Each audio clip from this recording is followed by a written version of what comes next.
vamos a una cita muy especial con Alfonso Cuarón.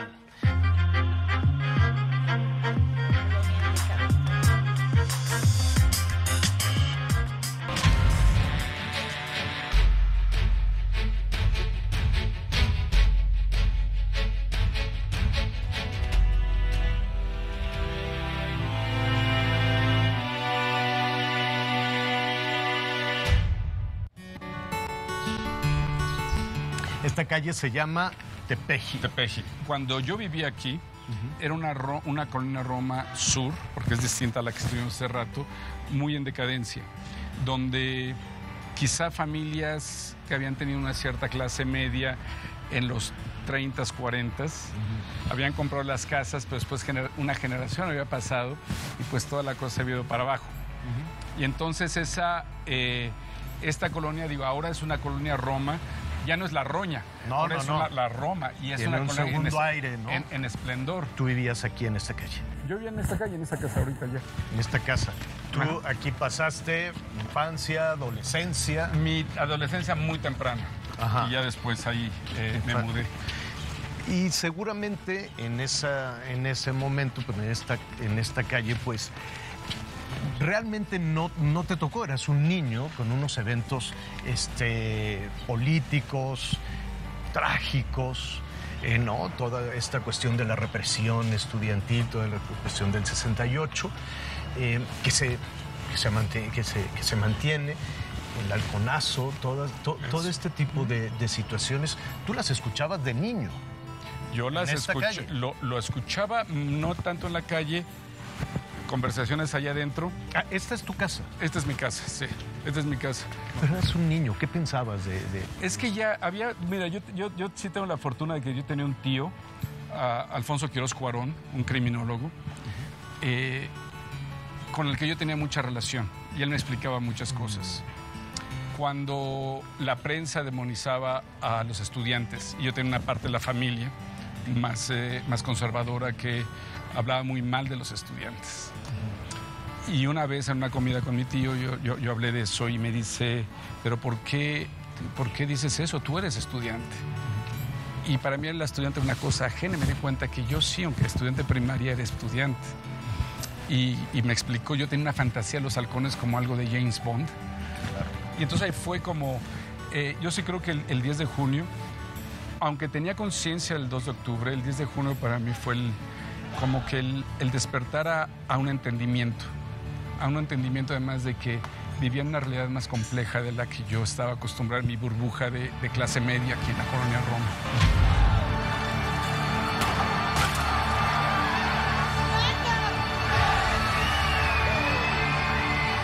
En esta casa y en esta calle y con estos pensamientos, más tu tío, más lo que se aprendía en la calle, decides estudiar cine. Pero aquí había mucha ciencia y filosofía. Sí.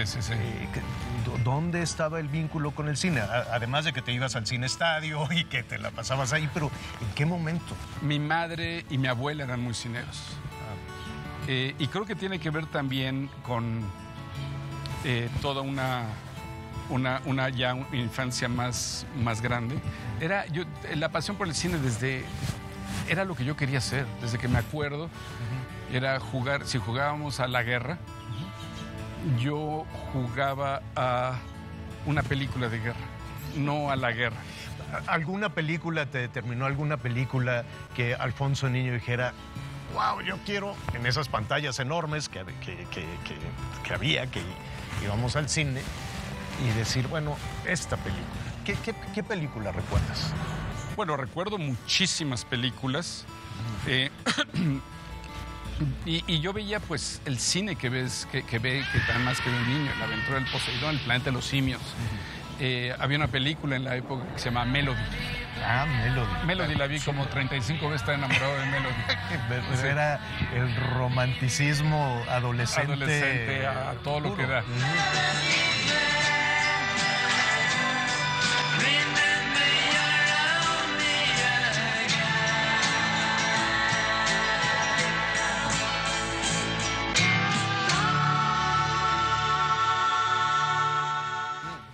Pero fue en esta casa, de hecho, en esa habitación allá arriba, que una noche mis padres salieron y me avisaron que pues iban a salir, iban a llegar tarde. Yo estaba con un primo y que nos fuéramos a dormir temprano, pero por supuesto nos pusimos a ver televisión.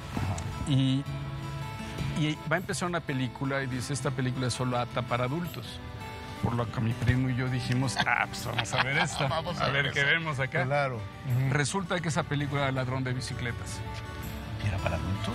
Así la habían anunciado para adultos y era ladrón de bicicletas o ladrones de bicicletas. Y esa película me impactó de una manera muy profunda. O sea, descubrí que había otro cine.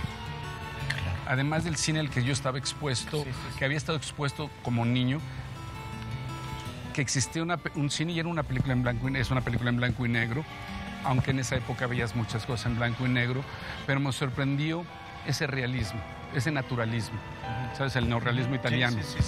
Sí. Y a partir de eso empezó una curiosidad de explorar otro tipo de cine.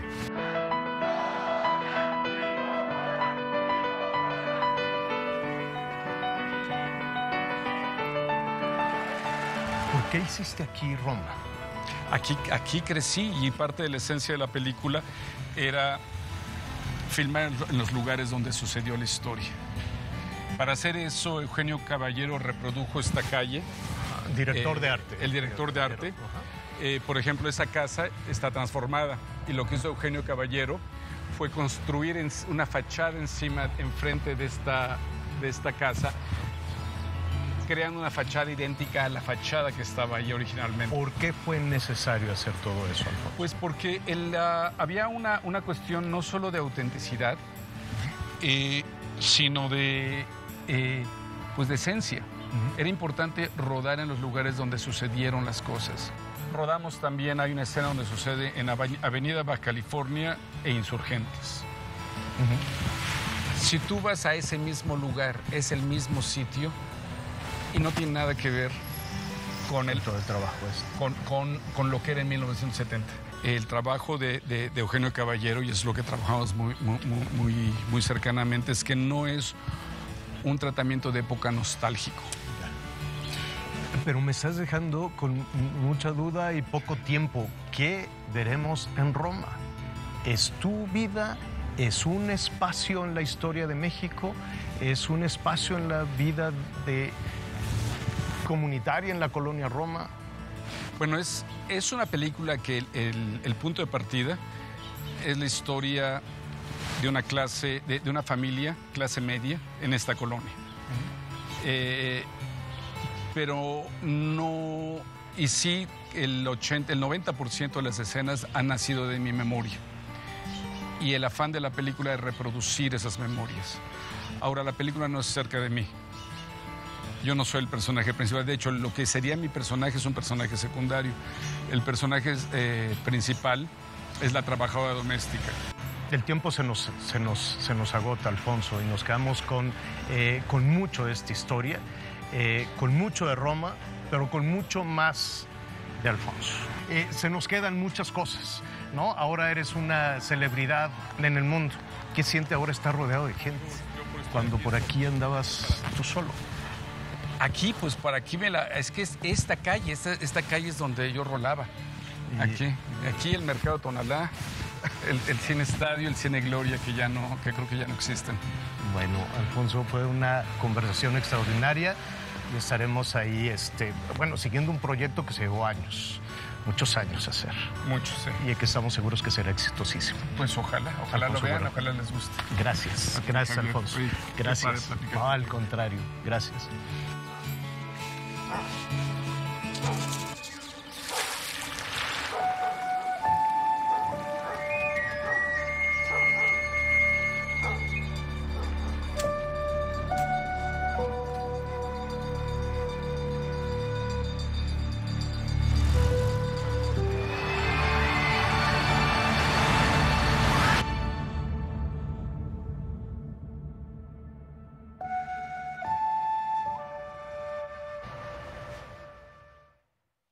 Así es, en estos 2 días, con esta conversación conocimos un poquito más de Roma Y hemos conocido también un poquito más de Alfonso Cuarón, este extraordinario cineasta mexicano que nos llena de orgullo, desde luego, con los reconocimientos que va cosechando. Déjeme decirle, le adelanto que estamos en contacto y que estamos cocinando todavía una parte más de la conversación después del estreno de la película en diferentes festivales, de los reconocimientos. Así es que habrá más de Roma y más de Alfonso Cuarón. Bueno, pues ahí tienen ustedes parte de la conversación.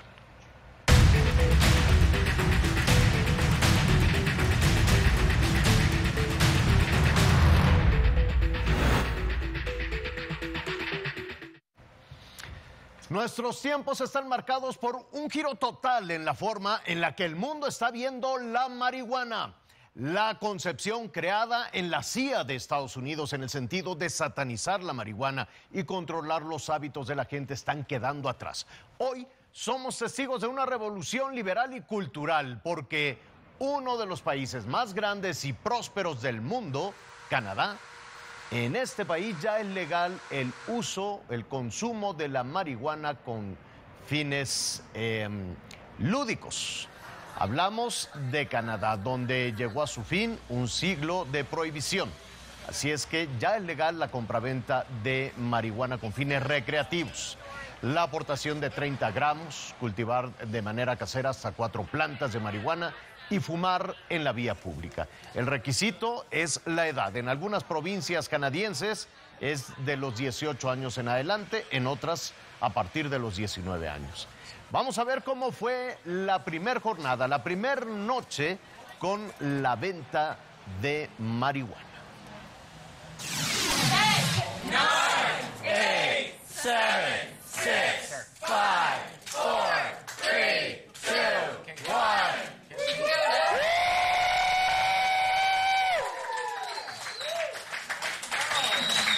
Job done.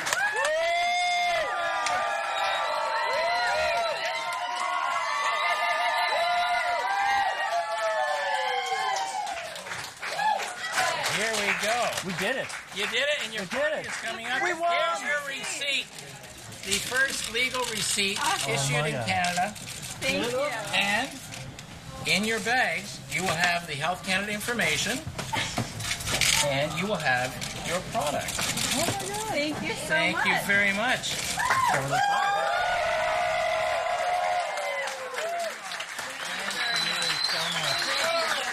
Congratulations, you made this. We all made this. We all made this. Thank you. Next up, I bet we only have 1,000 more orders. Wait, can we get a picture with you guys together? I'm so excited. Hey, Bring it back in. who's got the receipt? Receipt. Who's got the receipt? Let's sit nice and close together. Your product up here. Bring that down just a little bit. Let me hold up the tweet just a little bit. Bueno, eso es lo que sucedió anoche en Ottawa. Estaba la prensa de todo el mundo, desde luego TV Azteca también, con este primer consumidor o primer comprador de marihuana para uso recreativo. Hoy, eso fue anoche. Hoy la venta ya es generalizada en Canadá. Así es que vamos a ver cómo va evolucionando esta nueva percepción de la marihuana. Ahí en Canadá está Juan Francisco Rocha. Adelante. Gracias, Javier, muy buenas noches. Así es, estamos en Montreal, Canadá. Ahora a mis espaldas esta tienda luce vacía, fue cerrada a las 10 de la noche, tiempo de esta ciudad, pero fue un día muy intenso, un día en donde esta tienda recibió a miles de personas durante todo el día en esta, la primera venta de marihuana para fines recreativos. Esta es la nota que te he preparado, Javier. Esta no es una fila más para el estreno de una película o para adquirir el teléfono de moda. Escuche esto, es para comprar marihuana en Canadá con fines recreativos. Un hecho inédito en la historia de este país. A partir de este miércoles 17 de octubre, las puertas de estas tiendas que administra el gobierno estarán abiertas para cualquier persona mayor de edad. Este hombre de Montreal fue el primero en comprar cannabis y salió feliz porque asegura que podrá ejercer a plenitud su libertad sin que nadie lo criminalice. Since they announced the date of October 17, My main goal was to be first in line, and I did it. In one day, the entire country is legal. So it's a big celebration, and I hope that it's going to influence other country like your country or even other country just to legalize it, because they're going to see so much profit out of that. Esta tienda, ubicada en el corazón de Montreal, no se dio abasto. Entraron estudiantes, ejecutivos, jóvenes y adultos mayores. Aquí la cantidad máxima de marihuana que se puede comprar es de 30 gramos a la semana por cada persona. Además nos explican que aquí adentro es prácticamente como un menú, porque las personas pueden escoger entre varios tipos de marihuana, qué efecto quieren, qué efecto secundario pueden tener y las recomendaciones para cada caso.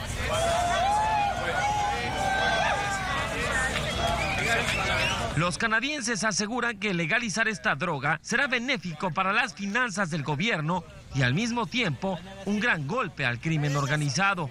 It's a product that is very popular, and the fact that it was criminalized is unfortunate because people suffer more for having a criminal record than they actually suffer from using cannabis. So the fact that it's legal is a great thing, and I hope this will be an example for the rest of the world that yes, it's possible. For the country to legalize it and make money off it and be able to put the money back into the city for everything that they need to fix, hospitals, schools and everything, it's a win-win situation for everybody. And I wish every other country would do the same. La nueva reglamentación establece que la marihuana se podrá consumir en lugares abiertos como parques o banquetas o incluso dentro de las casas. En donde no se podrá consumir será en lugares públicos cerrados como hospitales, salones, oficinas de gobierno o espacios diseñados para los niños. Así Canadá dio un enorme paso en el derecho que tienen para decidir libremente si la consumen o no. Pero además, un paso clave para terminar con la fuerza económica que tiene el crimen organizado. Ahí lo tienes, Javier. Esperemos ahora las cifras oficiales del gobierno para que nos hagan un balance sobre lo que significó esta jornada en ventas y lo que significó también esta jornada en esta batalla contra el crimen organizado. Es mi reporte, seguimos atentos. Buenas noches. Gracias, Juan Francisco Rocha. En Canadá, este país que ya permite el consumo de la marihuana con fines recreativos. Hay 8 entidades en Estados Unidos que también lo permiten y 30 entidades más tienen legalizado el uso con fines médicos. Aún así, aquí en México continúa la cerrazón para instrumentar su consumo médico. Hay una ley, pero no avanza el reglamento. Así es que la esperanza de muchísimas personas, de muchísimos pacientes se va consumiendo. Esta es una investigación de nuestra compañera Cristian Lara. 3 personas distintas. José Manuel, Mónica y a él lo vamos a llamar David. Muy distintas, pero con algo en común. Los 3 con historias de dolor y miedo por una enfermedad. Los 3 tienen años luchando con sus propios recursos, no solo contra los síntomas. En México, los prejuicios y la falta de regulación también les han hecho más difícil y largo el camino.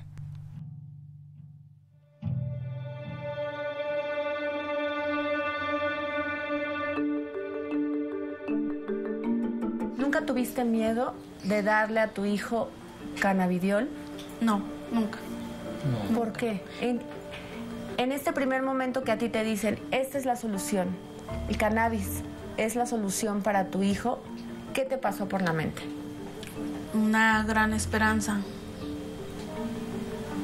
Y tampoco puedo decir algo no funciona si ni siquiera me doy la oportunidad de probarlo. Yo sé que el estigma en México es muy grande, pero el amor hacia mi hijo es mucho más grande aún. Entiendo que los papás están buscando una alternativa más eficiente, menos invasiva y más barata. ¿Tú ya la encontraste? Yo ya la encontré. Yo estaba en un lugar donde se puede esquiar. Estaba en la punta del cerro con mi tabla, venía bajando y de repente siento la ansiedad que me viene antes de una crisis. Me paro en seco, agarro el vaporizador, le jalo con todas mis ganas porque sabía que si no iba a convulsionar a la mitad de la montaña sin que nadie me pudiera ayudar. Ha sido trágico. Sí. Y curiosamente, antes de que se me cerrara el túnel, porque yo veo un túnel antes de que se me cierre la visión y pierda conocimiento, vi que cuando estaba vaporizando el CBD, se me empezaba a difuminar el túnel y empezaba a venir la luz otra vez. Y en ese momento pues, me puse a chillar. Había encontrado mi medicina de rescate.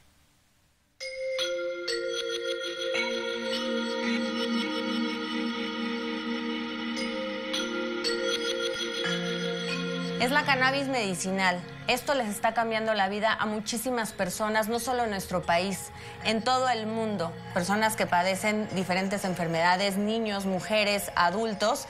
Gracias a esto hemos visto casos como los de Grace, que ha cambiado sin duda el punto de vista de muchas personas sobre la cannabis medicinal. La pequeña Grace, de 9 años de edad, hizo historia. Fue la primera persona en ser tratada con cannabinoides en México. En el año 2013 fue diagnosticada con el síndrome de Lennox-Gastaut, un tipo de epilepsia que afecta a niños de entre 2 y 6 años y que le provocaba hasta 400 crisis epilépticas cada día. Raúl Elizalde, su papá, comenzó la investigación, los protocolos y los procesos legales para poder hacer uso de la marihuana medicinal como tratamiento para Grace. Finalmente, 2 años después, en 2015, consiguió que se aprobara el uso para su hija. El caso de Grace puso el tema sobre la mesa. Empieza a presentar algunas crisis de ausencia en un inicio que evidentemente desconocíamos. Fuimos inmediatamente al neurólogo. ¿Qué le pasaba? Estaba jugando, haciendo alguna actividad y de pronto se quedaba con la mirada perdida. Sus manitas le sudaban y su ritmo cardíaco se aceleraba. Acudimos al médico, nos refieren a un neurólogo pediatra, llegamos y después de la exploración y un estudio nos dicen que es epilepsia, nos dan tratamiento y conforme pasa el tiempo, la epilepsia no cede, la epilepsia aumenta. Ahora vienen crisis distintas, más severas, más frecuentes. Fueron sumando anticonvulsivos conforme aumentaban las crisis. Y cada día, lejos de haber mejoría, empeoraba. Su vida se empezó a limitar. Él dejó de ir a la escuela. Empezó a perder funciones. ¿A los cuántos años? De los 4 años que inicia a que empezamos a ver todas estas funciones limitadas, pasaron 3, 4 años. Nos toma por sorpresa, por supuesto, la enfermedad. Desconocíamos totalmente desde que era la epilepsia hasta que era el síndrome de Lennox-Gastaut, que fue con el que al final fue diagnosticado. Aquí lo tuvimos postrado en una cama, en una silla de ruedas, pasándolo de un lado a otro con pañal, porque tenía relajación del esfínter, por tanta crisis que tenía, demasiadas. Entonces dejó de comunicarse con nosotros, dejó de hablar, y tuvimos que darle papilla, cambiar pañal, sacarlo al sol. Pues nos vimos en un momento muy crítico, muy desesperado, al no saber que había otras alternativas. Y simplemente llegó a tener en un momento 180 crisis en un día. Todo empezó a mis 22, 23 años. Sufro una crisis epiléptica masiva. Ya había tenido ciertos destellos donde de repente tenía ausencias, pero creí que nada más se me había ido el chip. Ajá. Y no pasaba nada.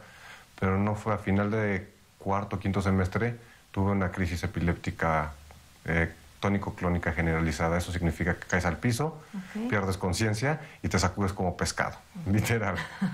Y entonces pues fue el foco rojo de alerta de pues tenemos que hacer algo. Yo empecé entonces con los medicamentos de farmacia. Empecé a visitar doctores, estudios, todo el show que representa que te hagan primero que nada un diagnóstico. Y así estuve medicado por 5 o 6 años hasta que pasé 2 años y medio sin crisis, aún con medicamentos, y el doctor decidió que era buen momento bajarme las dosis a ver si ya había pasado. Me retiran el medicamento, vivo 3 años y medio sin crisis y para cuando iba para el 4º año otra vez regresan las crisis. Pero yo en ese momento me puse a pensar, quiero volver al efecto secundario de los medicamentos, estar sedado, no poder enfocarme.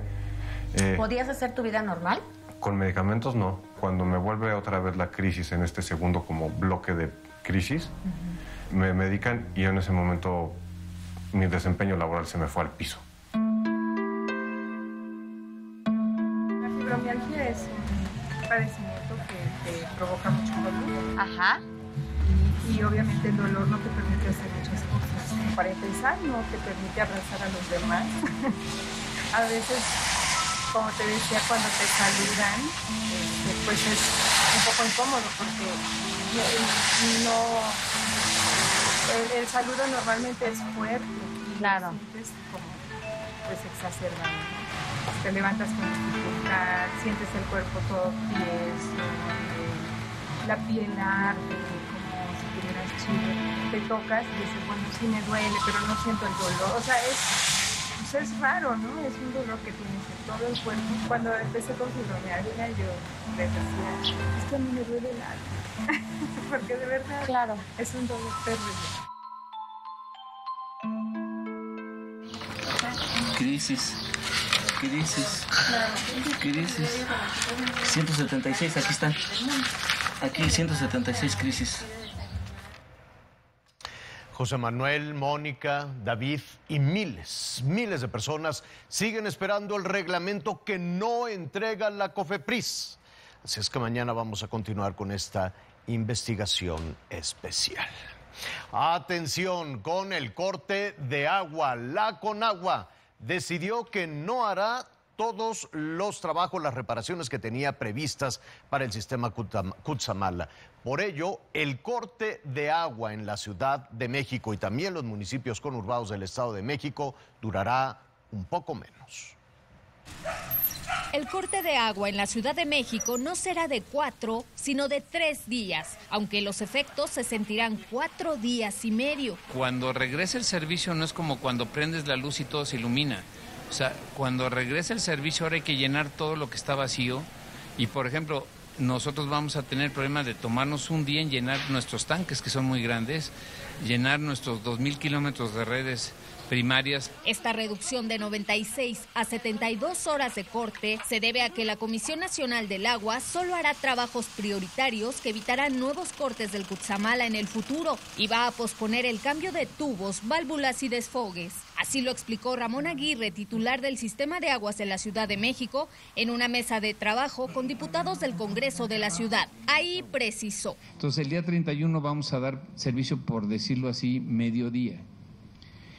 El día 1 no va a haber servicio, el día 2 y el día 3 no va a haber servicio, pero nos estamos topando que el día 1 no le vemos tanto problema, porque en teoría la gente almacenó agua y es un día de paro. El día 2 y 3 son días de descanso. El día 3 de noviembre volverá a entrar agua por el Cutzamala y los tanques de la ciudad terminarían de llenarse entre el 4 y el 5 de noviembre. Así que el servicio podría normalizarse del 6 al 7 de noviembre. Con esta reducción en el corte, el encargado de SACMEX asegura que el operativo que pondrán en marcha va a estar sobrado, con 934 pipas e incluso con tinacos que se instalarán en parques y plazas públicas. Van a estar llenos y la gente que quiera tomar agua de esos tinacos van a estar resguardados y esperemos que la mayor parte de la gente no lo requiera. Tener mejor agua almacenada y en los casos así donde de plano el servicio no se pudo dar vía red y la gente no pudo almacenar, para eso van a estar las pipas. También habrá abastecimiento de pipas a panteones el viernes 2 de noviembre. Esa es parte de la planeación que necesitamos nosotros amarrar ahorita junto con las alcaldías, porque muchos panteones no tienen depósitos, habría que checar y empezar a ver uno por uno, y es la parte que tenemos que mejorar del plan, pero es obvio que el Día de Muertos necesitamos buscar que haya agua en los panteones, a lo mejor vamos a poner depósitos, a lo mejor vamos a buscar cómo darles agua vía red. Además, habrá puestos de mando en las 13 alcaldías afectadas, donde representantes del Sistema de Aguas, Seguridad Pública, Secretaría de Gobierno y Contraloría General supervisarán el envío y la gratuidad de las pipas. Si usted quiere consultar el listado de 480 colonias afectadas, puede hacerlo en la página del Sistema de Aguas www.sacmex.cdmx.gov.mx. Anareli Palomares, Azteca Noticias.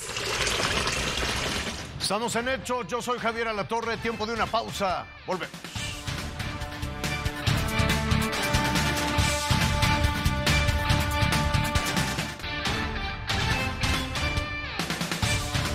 Noche de miércoles vamos a conocer la propuesta de Ciudadano del Año.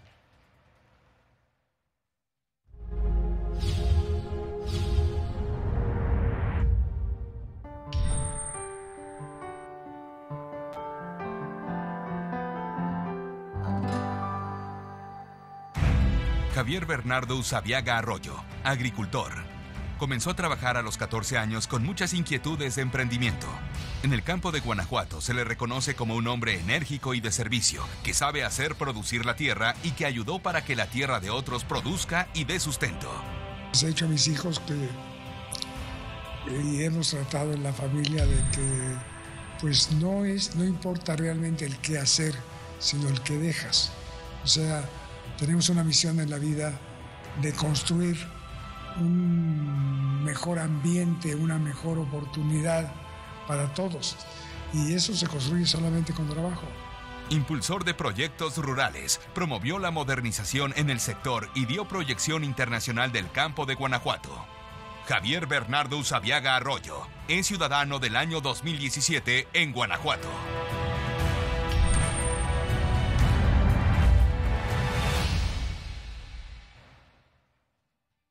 Andrés Manuel López Obrador dijo que México ofrecerá trabajo a centroamericanos necesitados y que les daría una visa para ese propósito. A las 10 de la mañana llegó puntual a Ciudad Victoria. Al presidente electo lo recibió el gobernador Francisco García Cabeza de Vaca. Y enseguida, Andrés Manuel López Obrador respondió a los saludos de la gente.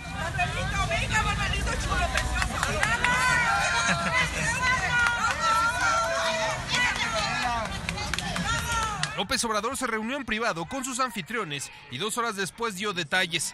Aseguró que para los tamaulipecos habrá empleo, mejora en la economía y seguridad.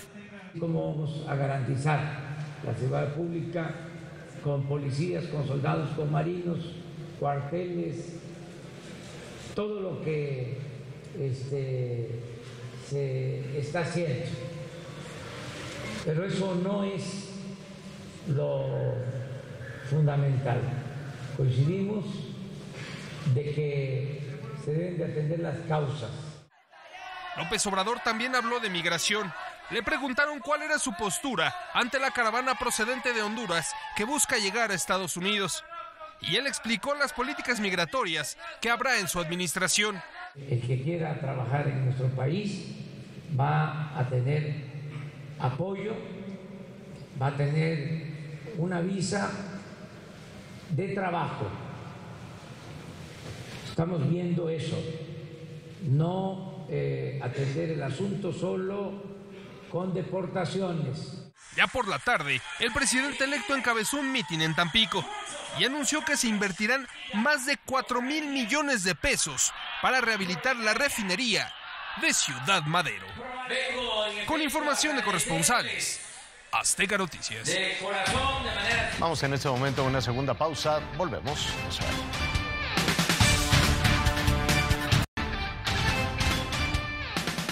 Tenemos el tiempo justo, como siempre, para agradecerle su compañía. Yo soy Javier Alatorre. Gracias. Muy buenas noches. Lo esperamos mañana con las noticias.